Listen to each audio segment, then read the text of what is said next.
তো দেখতে পাচ্ছ বন্ধুরা, দিদি রুটি ভাজছে আজকে। রুটি ভাজা বলে, রেগুলার রুটি ভাজি। রুটি ভাজা বলে তো দিদি এটাকে? রুটি ভাজা বলে। তো দিদিকে আজকে একটা ডেয়ার দেবো। ডেয়ারটা হচ্ছে কি, অনেকগুলো এখানে রুটি রয়েছে, অনেক 3টে রয়েছে তাই তো? 3টে।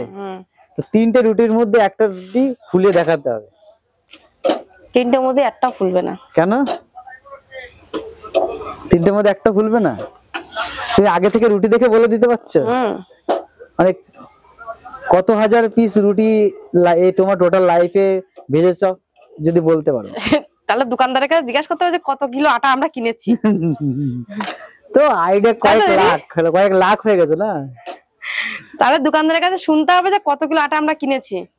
আর এইটা বললাম যে রুটি একটা ফুলবে না, কারণ রুটি ফুলার জন্য সেই জায়গাটা দরকার। যাই হোক, রুটি ফুলে গেছে কিন্তু এইটা রুটি এটা ফুলার কথা না, এটা অনভাগে ফুলে গেছে, কারণ এটা অলরেডি লিক হয়ে গেছে। যাই হোক, ডেয়ার দিয়েছিল বলে 3টের মধ্যে একটা ফুলন, তাই একটা ফুলে গেছে তাই তো? রুটি করছে তো অন্তত এইটুকুনি বোঝা যায় যে রুটি কোনটা ফুলবে কি ফুলবে না।